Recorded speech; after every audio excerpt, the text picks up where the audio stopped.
Hmm. Alright, hello everyone. This is a talk I was gonna give in the GodotCon.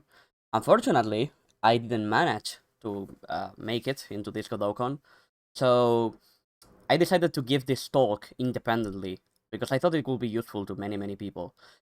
I've been asked many times, technical things about how I made my game in Godot. My game is a written game, and I think I'm gonna answer a lot of these questions in this presentation. So let's get right into it. First of all, you may wonder, who are you? Why are you talking to me? So my name is Alex Roman. I'm also known as Erexe on the internet. And I work at a self-funded indie studio called Air Team, which as of right now is only comprised of 2 people. I make a rhythm game called Boy Heartbeat, and also another game that I'm still working on, which is also made in Godot. I'm a gigantic idiot. I'm very stupid. So everything that I say, please take it with a gigantic grain of salt. Okay? Um, I might get things wrong. I probably will get things wrong. That's just how it is. In case you wonder what I used to do before this, I used to work at racing simulation company. We work with the people such as Honda and Hyundai World Rally Car Team. Now, this talk isn't really focused on a single topic. We're gonna talk about struggle in general, like all the different struggles that I found when I was working on PH, which is, by the way, that is actually the official acronym. It's very funny. We're gonna talk about everything, not just real game things. So stuff like coding data, graphics, fancies. You're gonna see it's very funny. It actually isn't that funny. It's pretty scary. We are gonna do a lot of talking about customizing the engine because we're talking about enthusiast-grade real games. We're not talking about music games, right? We're talking about games that are supposed to be low latency. They are supposed to respond very well. And this is a more technical game than your usual run-of-the-mill game. So I think if you're only making a music game, like an ordinary music game, most of the things here are probably not gonna be necessary for your game to be enjoyable. So you might as well focus on something else. Now, we've decided to make a rhythm game. And this is a enthusiast rhythm game, as I said before. So, we have a problem. Because, we are lazy, right? We have no money, we have no music license, we suck at making games. And we are also not a studio. Because Boy Heartbeat is made by a single person. Even though I work with someone else now on the new game, this game was made only by me, except for some art assets that I commissioned to local artists. Obviously, we know what we are. We are bad, but we also know what we are not. We are not Sega, we are not Bimani, we are not Harmonix, Viacom, we are not these big companies, we are Spaniards. And what do we do? There's this phrase that is attributed to many people, amongst them Steve Jobs, who I don't really like much, but I have to say it's genius, which is that, you know, good artists make and great artists kill, or something like that. And so we're gonna make it a clone game. We're gonna clone someone else's game. Now, clone games are a tradition in the video game industry. Most popular games are clones of each other. Here's a small, non-big list of games that are clones of each other. Um, so on the left is a clone, on the right is the original one. Some of these are contentious. Some of these you may not agree are clones, but the point is, a lot of games take concepts from each other. A lot of games steal ideas from each other, and that's perfectly fine. I think it's perfectly fine to make a clone game. However, making a clone game doesn't come without difficulties because you need a redeeming factor. You cannot just make a game that's exactly the same thing and expect people to play it. And also, if the game is too similar, that would actually be grounds for litigation. So you have to make something that's, something special. Like, why will they play your game instead of playing the original? You need something to make the game unique. So, this is what Boy Heartbeat actually is.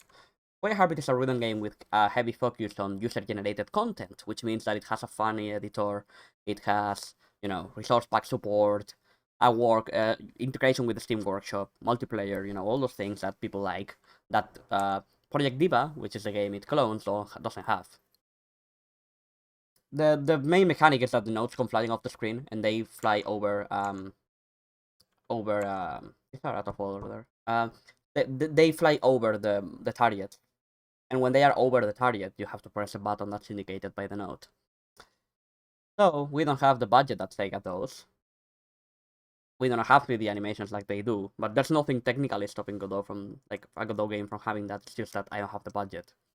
I also made some changes which are slightly controversial to the mechanics of Project Diva, especially, regarding scoring and some things that are called score attacks. It's pretty complicated, but the point is, it's not the same game.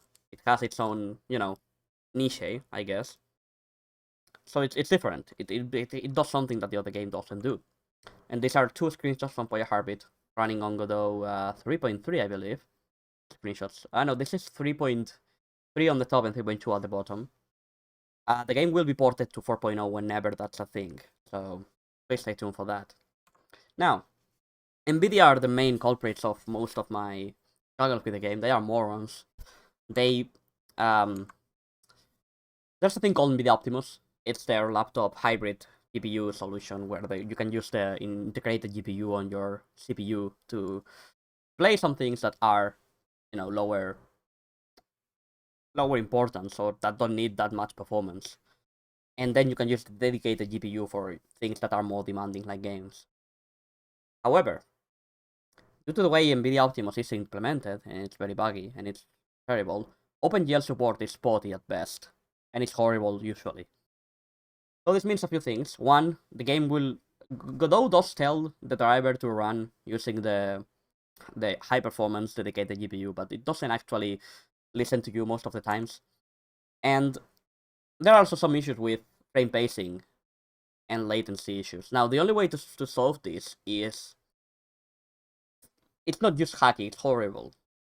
And the way that the Project Diva community solves this, because they do a lot of things, is they render the application off screen using OpenGL, because if you're doing an OpenGL application like Godot, that's what you're doing, right?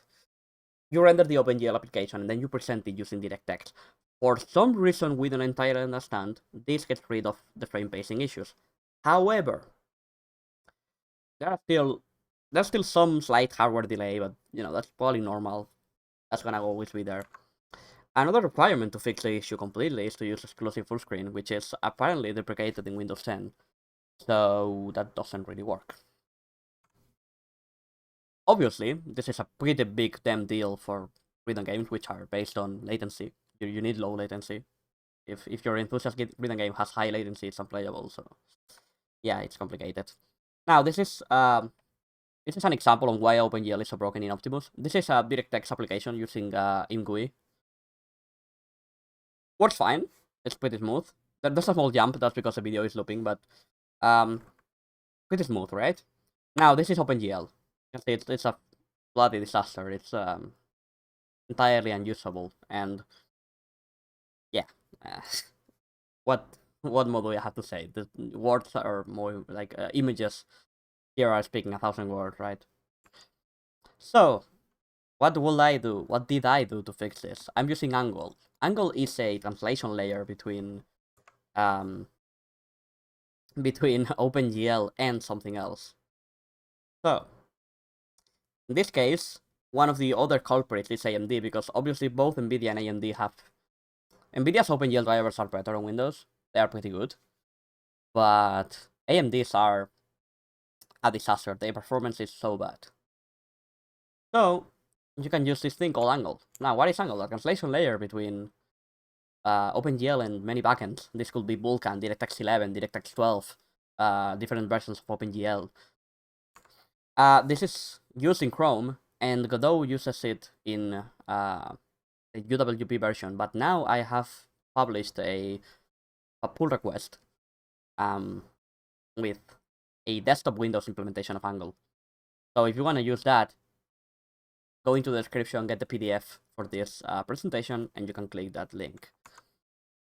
Now, it works fine. iFire, who is one of the masters of Godot, he had to make some changes to make it work exactly like native OpenGL does, but it works perfectly fine now, and it can even be used for 3D games. So PH is not a 3D game, but you know the possibilities are there. Interestingly, this actually gives you a performance boost most of the time because Vulkan, for example, it's so much faster than DirectX 11, and the Angle implementation is so good that, in my experience, playing games using Angle with Vulkan is faster. So even though you are making a translation layer in the middle, it's faster. So it's a good idea. You might actually try it, and it might actually work for your game. Or the alternative is to use them. There's some Mesa vendor, the OpenGL to DirectX 12 driver that you can use, and that one is actually very easy to use. It's just dropping a DLL in your games folder, but you have to use Mesa GR thread because then it's using a separate thread for the graphics. I believe that's what it does. I don't know, but I think that's what it does, and it also lowers power consumption massively. I don't know why, but that's something to keep in mind too in case you are bothered by it. Now, latency. It's hard. PH needs two things, which is the ability to have low latency. And when I mean low latency, I mean playback latency, right? So when you press a button, it instantly plays. Also, we need to predict how long it's going to take for our audio to play on the speakers. And you may be wondering, how exactly are we going to do that? So here's a quick rundown on how digital audio works. Digital audio stores as samples, which may or may not be compressed. They are usually interleaved. So it's you know, a sample for the left channel, right channel, left channel, right channel, and it's usually at 44,100 something hertz, which means that there are 44,100 samples per second. And I think per channel. So Godot OGGs work this way, so they are decompressed at runtime, right? They are not. So when you load an OGG in Godot, like a Vorbis OGG, it doesn't get decompressed in memory instantly. It only gets decompressed as it gets played back. And these chunks or groups of audio are sent to the sound hardware, or rather to the sound driver that then sends it to the sound hardware. And this driver can predict what the output latency is, and it can tell us. The other problem is Godot actually uses multi-threading for everything. That's why it uses servers. That's the server concept of Godot. And this synchronization step might add a little bit of latency. Probably. I don't know if it actually will cause more latency, but you know, the point is, audio lag isn't an exact digital audio isn't an exact science. It's very complicated. You have lag or like variable latency on every step of the way. So it's very hard to actually predict when it will actually happen. And we will talk about a way to solve this later on. Just so you know, the whole point is you cannot send a single frame directly to the audio card. It won't take it. It will take a chunk, a bunch of frames of samples, right? And that's what makes it complicated, because you have to synchronize it somehow. So how exactly do we do this? How do we predict when our sound will be playing? Well, Godot's audio is multi-threaded, which complicates things, obviously. So we can predict when the next audio will be, like the next chunk will be mixed, which means that we can predict when it will be sending data to the audio driver next. But then there's also other output latency steps. And you can get this driver output latency information by using this function. And this too will return in seconds. So it's something to keep in mind. And the way this works is there's something called the output latency target, which is something that the program tells the audio driver. It will tell it, hey, I want this target. I want to target this amount of latency. This will be the buffer that I will send you, and you have to work with it. So we can actually change this in Godot. But the problem is on some operating systems and using some APIs like the Windows Audio API, which is called Wasabi, you will have a problem. And that will be that there's a limited number of latency options. So this is just a target, right? This is just a suggestion. Godot will try to match this suggestion that you give it, but it's not guaranteed. So please don't write logic that depends on that. This is slightly broken right now, but we have PRs that have fixed it, so let's so we're gonna talk about those PRs later, but first we're gonna talk about syncing methods, ways to sync the audio properly. You should check the official documentation that I think Kalino wrote. You will have every method that you can use. This is mostly about using either the software or the hardware clock. In PH, you can choose either one. There's an option for it. But generally, you probably don't need the hardware clock. Software clock will drift more, but it will be more accurate, so it will work for shorter songs. The problem is the software clock, in my experience, has issues dealing with low power systems with little cores or little power. So you may not actually want to use a software clock. Personally, I use a hardware clock if you can get away with it, as I said. Also, very important, please give your users a way to offset the song. Or to change the, to tell the game, hey, please delay the notes by X amount of milliseconds. That way everyone can adjust the game to their liking. Now, I said that the output latency was broken, and the reason is currently in Godot, the audio server has a hard-coded buffer size. And there's a PR that solves this, made by Benjamin Armstrong, who is a Godot contributor. There's also the Wasabi low latency mode, which is something that's new on Windows 10. This is this lowers the latency, but it does limit you to more to more specific latencies. But the PR will take care of it. The code in the PR takes care of it, so you don't have to worry. The next best thing is using exclusive mode, which is, as the name says, giving control over the audio driver to only one program. The only issue is, for an arcade machine that might be fine, but for us that's terrible because the user will surely want to have other things playing. So yeah, please check out these two PRs. They fix both these issues. They add the what's API feature. So I think that's very, very important. Now PH also has video playback on the background. It's optional for some songs. Currently, video decoding is deprecated in Godot Master Branch. So I'd recommend using this GD native plugin called Godot Video Decoder, which uses FFmpeg. But please be careful with licensing because codec licensing is a mess. The Godot stock video decoding code is not ideal because it doesn't decode while it's paused. Which means that if you tell it to, while it's paused, you tell it to go to second 10, it won't decode the frame. And why will this be a problem? This is a problem because what you usually do is you give the video decoding code a budget and you tell it, hey, work for this time. And if you've gone over the allotted time, then we'll process the rest of the game. And the next cycle, the next main loop cycle will give you time to do things again, to the code again. This means that when you change the position of the video decoder, it may or may not take a bunch of frames to actually show things on the screen. So what you can do is you can seek while it's paused before you tell it to start. That way it starts instantly.